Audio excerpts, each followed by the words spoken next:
While we're kind of on this topic, Oblivion, these leaks were just making me think about, I don't know why this stupid thought popped into my head. It's like one of those dumb like social media conversation things. But it's fun though. It's fun. I started thinking about what would be my Mount Rushmore of RPGs. So for non-Americans, 4, because there's 4 presidents that are on Mount Rushmore. So 4 games, 4 RPGs, and I was able to get to 3 real quick, and then I had to think about the 4th one. So the 3 that were like instant for me were Mass Effect 1, Star Wars Knights of the Old Republic, and The Elder Scrolls 4 Oblivion.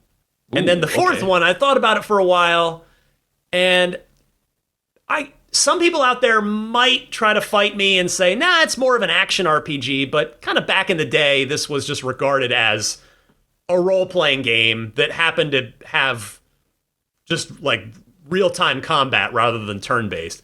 And that game is Ys Book 1 and 2, which, Michael, maybe you're a little too young for. I'm not sure. Well, I am too young. I'm familiar with the Ys franchise, but I was too young to play it that far back, I guess, because I got into Ys through Ys 8, and I played the Cold Steel games beforehand, so that's how I'm aware of Falcom as a developer. But yeah, damn, that's a crazy pull. It's my best friend Robert got the CD-ROM add-on for his TurboGrafx 16 back in the day, and Ys Book 1 and 2 was kind of one of the big games for it when that CD-ROM attachment first came out, and it introduced like killer Red Book audio for the soundtrack and voiceover stuff, which cartridges didn't really, for the most part, do. And that game, he and I, like, it just blew us both away, and we had so much fun playing that game together. And I've replayed that game 100 times since. I mean, I pretty much bought the TurboGrafx Mini just for that game, so that I can have it like easily accessible on a modern. I own it on Virtual Console too, but that was for the Wii. So I don't even know if I can access that on Nintendo platforms anymore. But so it's been re-released a couple times. But anyway, those are my 4. And so I'm curious, Michael. The audience has been learning about you as you've been on Unlocked here for the last, whatever it is now, several months. 4 months? Yeah. We know how much you love role-playing games, and so I thought I would ask you, after sharing mine, what would be on your personal Mount Rushmore of RPGs? I gave this a lot more thought than I thought I was going to. I was up late at night. I was like, damn, what would be my Mount Rushmore? Because you posed the question a couple days ago in Slack. I was like, I'll give it some thought. I gave it a lot of thought, actually, because then I was thinking like, oh, okay, like if it's going to be one of the ones on like Mount Rushmore, then you have to consider how influential it was. The games that came after, and if you see seeds of those games in the other ones, and it also has to be like a game that also stands the test of time. So all these factors just got me thinking like, damn, what would I put? Because I had made my top 25 games of all time on like one of those sites where you can like shift around different images, whatever. And 20 out of those 25 games are RPGs that I hold in very high regard. So if I only had to pick 4, now I'm like, what would I put up there? And they're completely different from yours. And that's then also, okay. That's the beauty. That's what's awesome about RPGs. I mean, there are a lot of different flavors of it. Yeah. You know? I mean, like Western and Eastern are kind of, and obviously I lean much more Western, but I'm really eager to hear yours. Yeah, and it's like, oh, do you include tactical RPGs in that conversation? It's a fun mental exercise. But this is a very me thing. I would put. See, that's damn. I thought I had this unlocked.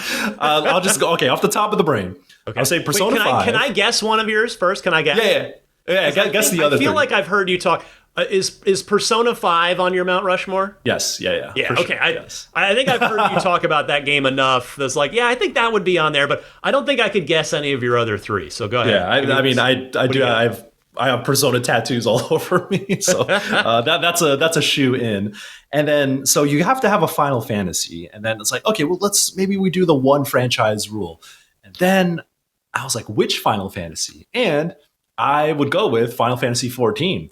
But then that opens the question of like 14 wouldn't exist in the way it does without WoW. So do you give that spot to WoW? But I have so much more attachment to 14, and I like 14 more because of how it represents Final Fantasy as a whole, and also how it does storytelling in an MMORPG. I think it's unmatched, and it got to the point where WoW started chasing what 14 was doing. So I definitely think it deserves a spot up there alongside Persona 5 and Chrono Trigger for sure. Chrono Trigger is the quintessential 90s RPG of that 16-bit era. Like Final Fantasy 6, amazing game, right? Super Mario RPG, I love that game too. And Final Fantasy 4, amazing game too. But Chrono Trigger was like the peak of that era. And it was the last of the 16-bit era in terms of like big RPGs to come out on that generation. And it is just like, wow, they made a timeless classic right here that everyone should play throughout time. I replayed it a couple years ago, and boy, did that thing hold up. Chrono Trigger is a lock on that Mount Rushmore of RPGs. And then the other one, damn, what other nonsense do I play? I was thinking like Undertale, and I would say Undertale because of how it has influenced like indie RPG spaces and people using like our RPG Maker has existed for a very long time, and people have made incredible games like short form RPGs before Undertale, but Undertale like hit a critical mass, and I love Undertale so much. Like I think separate from its kind of the online persona that people have taken, like it has kind of taken on a life of its own, but like in a vacuum, I think Undertale is such a good like 5 to 6 or well, maybe like 8 hours, and the way it like subverts expectations, it breaks the fourth wall. Its mechanics are very, very clever in a non-traditional way, and that hits like every emotion possible and harkens back to that 16-bit era, obviously influenced by Earthbound. But it is, it definitely deserves a spot up there, and it's very like that's a very new age kind of Mount Rushmore of RPGs, I guess you could say. Allowed. But I do think, I think they're all deserving of those spots.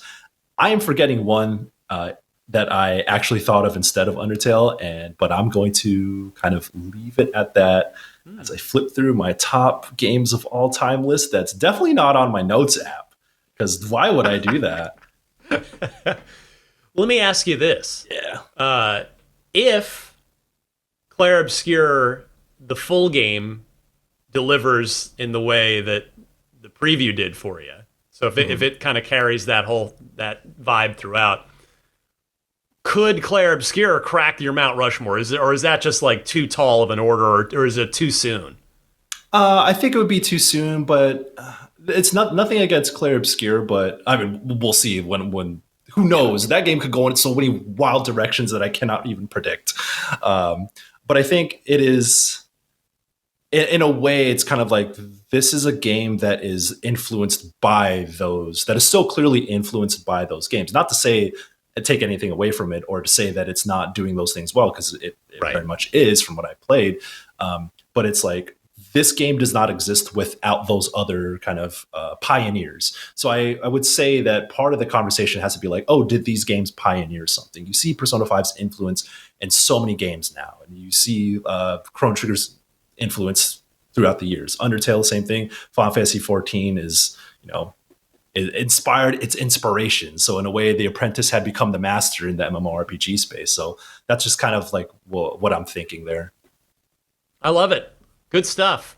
And I think this will generate some great comments on whatever platform people are listening to or watching this on. I mean, like a lot of I will say I took a glance at the responses to when I tweeted this. And, what'd you get?